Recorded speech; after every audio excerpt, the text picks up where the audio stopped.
रामचंद्र जी भगवान के मन में आज विचार आया, अरे सिंहासन पर तो रोज बैठता हूं, आज चलो सरयू के तट पर सैकत राशि में बैठकर अपनी इस पवित्र भारत माता की माटी से चलो प्रत्यक्ष संबंध स्थापित करें।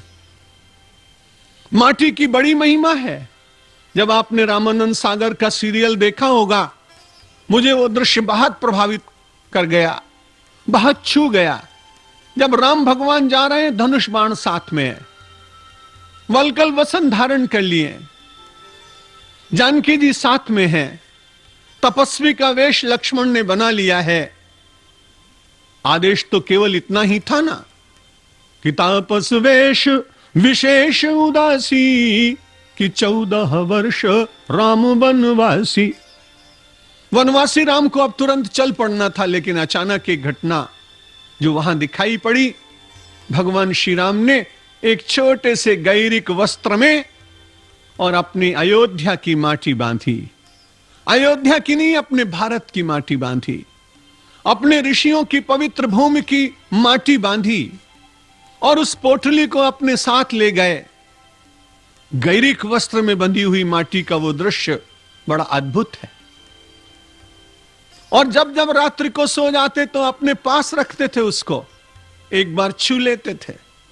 जब कोई नहीं होता था तो उसमें से जरा सा लेकर थोड़ी सी माटी अपने माथे पर लगाते थे, स्पर्श करते थे, वंदन करते थे। मानो इस चरित्र के द्वारा हम सब लोगों को संदेश दिया प्रभु ने, इस देश की प्रत्येक भूमि और प्रत्येक खंड की माटी बड़ी पवित्र है, इसलिए अपनी माता का स्मरण तो अवश्य रखना। रोज आप पूज्य आचार्य जी के श्रीमुख से मातृवंदना और पितृवंदना की बात श्रवण कर रहे हैं, वो भारतीय आदर्श। लेकिन जिस धरती के ऊपर हमारे माता पिता, पितामह, प्रपितामह, ऋषि मुनि और उनसे पूर्व के भी कितने भी देवी देवता यहां अवतार लेकर जिस धरती पर आए, उस पवित्र भारत माता की माटी और उसके प्रति अपना दायित्व ये कभी विस्मरण नहीं होना चाहिए। मानो इसीलिए भगवान श्री राम अपने उस पवित्र माटी को अपने गैरिक वस्त्र की पोटली में बांध कर ले गए थे। गैरिक वस्त्र इस देश में त्याग का प्रतीक रहा है। आज कहीं कहीं भगवा वस्त्र के भीतर दूषण दिखाई पड़ते, अनर्गल बातें सुनाई पड़ती हैं, उनको सब पढ़ करके कई बार लज्जित भी होना पड़ता है। लेकिन मूल रूप से इस देश का गैरिक वस्त्र हम सब लोगों को अपने स्वार्थों को भस्म करने का संदेश देता रहा। और उस वस्त्र को पहनकर जब भी कोई निकलता रहा तो उसके कुछ बड़े आदर से हम लोग नमस्कार इसलिए करते रहे कि दूर से दिखता था कि इस व्यक्ति ने अपने स्वार्थों को होम दिया है, आहुति दे दी है, सारे जीवन इसको इसी प्रकार की अग्नि में जलना है, अपने स्वार्थों को जलाना है और अपने अंतर की ज्ञानाग्नि प्रकट करनी है और समाज में सात्विक गुणों की चेतना की ज्योति जलाते हुए निरंतर प्रकाश की अग्नि में मानव के अंधकार को विनाश करने का इसने संकल्प लिया। इस प्रकार की उस पवित्र गैरिक वस्त्र की पोटली में बंधी हुई माटी मुझे और आपको बार बार संदेश देती रही, जननी जन्मभूमिश्च स्वर्गादपि गरीयसी। माता, भारत माता, यह अपना देश स्वर्ग से भी अधिक श्रेष्ठ है। भगवान श्री राम आज अयोध्या में सरयू तट के ऊपर विराजमान हो गए और एक बार रघुनाथ बुलाए, गुरु दुज पुरवासी सब आए। गुरु महाराज को बुलाया नहीं था, खाली वो तो बैठे थे और मन में विचार किया कि आज सब अपने स्वजनों के साथ बैठूंगा। वशिष्ठ महाराज जी को सूचना मिली कि आज तो रामचंद्र भगवान एक नई लीला कर रहे हैं, स्वर्ण सिंहासन पर नहीं, बिना आसन के, और बहुत बड़ी रेती के मैदान में अकेले बैठे हैं। 2 4 10 लोग हैं, धीरे धीरे लोग बढ़ते जा रहे हैं, पूरी अयोध्या एकत्र हो गई। और जब यह ज्ञात हुआ तो गुरुदेव के मन में कुतूहल जागा, अरे राम के मैंने अनेक रूप देखे, लेकिन आज ये सत्संग कराएंगे, देखें तो सही राम कैसा सत्संग कराते हैं। आज भगवान श्री राम के मन में विचार जागा कि चलो मैं भी प्रवचन करूं। और एक बार रघुनाथ बुलाए, गुरु दुज पुरवासी सब आए।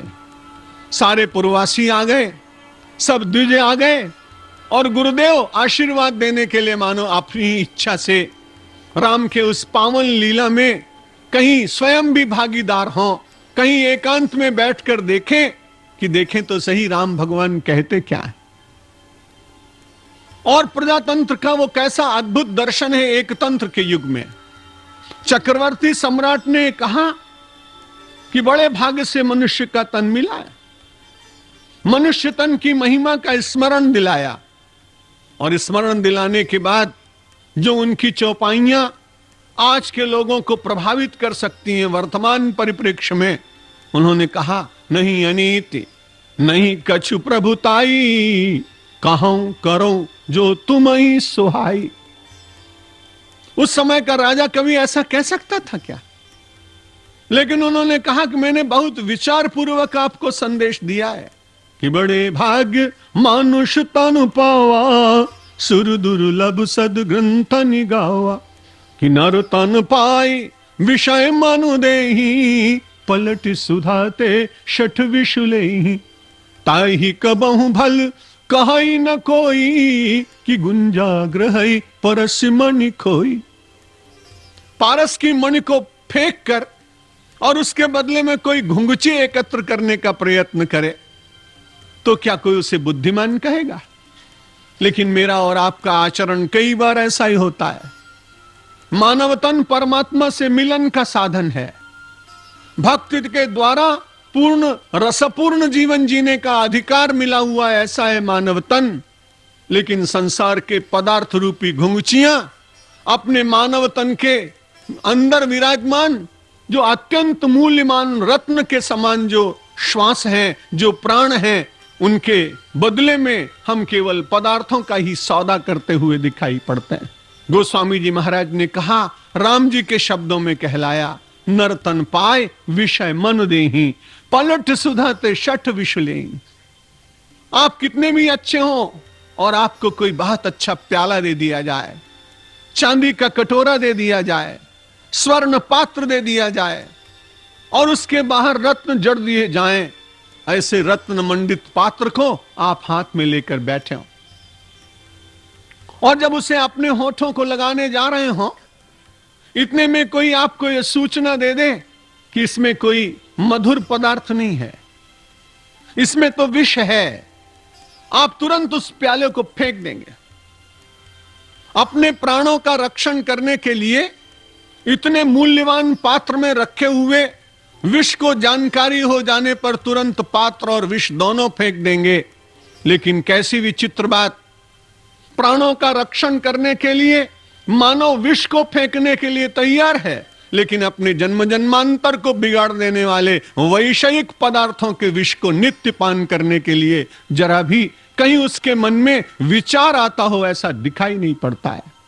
भारतीय संस्कृति, वैदिक विज्ञान, उपनिषदों की तत्व ज्ञान की चर्चा, श्रीमद् भागवत की पवित्र कथा, गीता का दिव्य ज्ञान मुझे और आपको सचेत करता है कि कहीं ऐसा तो नहीं हो रहा है कि पलट सुधाते शठ विशले, कहीं जीवन में शठता तो नहीं आ रही।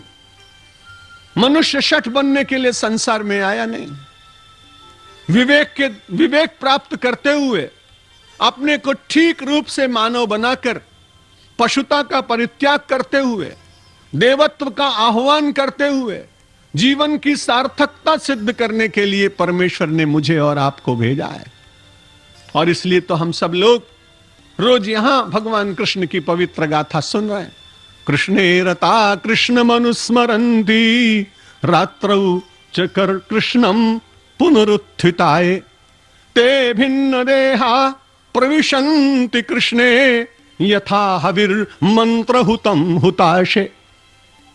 आपने देखा जब आहुति दी जाती है यज्ञ में तो उसमें अग्नि जो प्रकट होती है उसमें आप सामग्री डालते हैं। सामग्री डालते डालते वो सामग्री रूपांतरित होती चली जाती है, बाद में वो थोड़ी सी भस्म शेष रहती है। अवभृत स्नान करने के बाद जब लौट कर आते हैं तो यज्ञशाला में से थोड़ी थोड़ी भस्म अपने अपने घर में ले जाते हैं। भस्म की कितनी महिमा है आज आपने भगवान शंकर जी के चरित्र में श्रवण की है। लेकिन जब वो उसमें मंत्र के साथ में वो आहुतियां दी जाती हैं तो उसके साथ में शर्करा होती है, साकल्य होता है, तिल होता है, यव होते हैं। बहुत अच्छी बात पुराणकार ने की लिखी कि जैसे हविर यथा मंत्र हुतम हुताशे, जैसे अग्नि में मंत्रों के द्वारा वो सारी आहुति डाली जाती है, वैसे ही आप केवल कृष्ण भगवान का स्मरण नहीं करते हैं। जैसे अग्नि और सामग्री दोनों एक हो जाते हैं। अग्नि थोड़ी होती है लेकिन साकल्य जब उसमें जलता है तो वो भी लाल दिखाई पड़ता है, अरुण दिखाई पड़ता है। ठीक इसी प्रकार से जो लोग अपने जीवन में भगवान श्री कृष्ण को निरंतर अपनी जिह्वा पर जिह्वा से, कंठ पर कंठ से, हृदय पर हृदय से, स्पंदन में स्पंदन से, जीवन की चर्या में, रोम रोम में, गति गति में, स्वप्न में, जागृति में, सुषुप्ति में निरंतर श्री कृष्णमय हो जाते हैं, उनका वही स्वरूप हो जाता है जैसा आहुति में डालते समय जो सामग्री है वह अरुण रूप धारण कर लेती है, परमात्मा के साथ भक्त एकाकार हो जाता।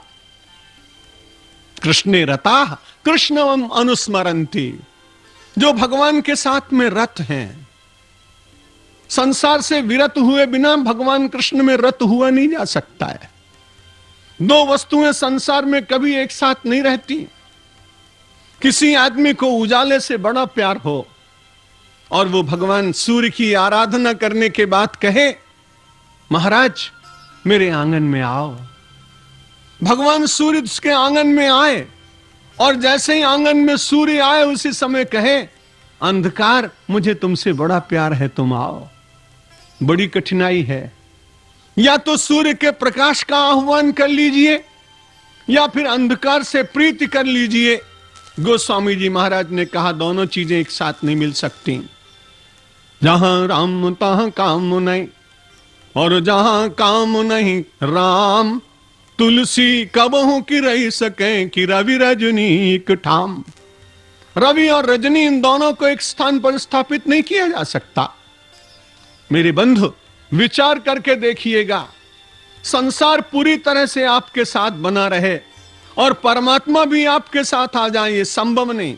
संसार को रूपांतरित करते हुए संसार में परमात्मा को प्रतिष्ठित करने का प्रयत्न करना पड़ेगा।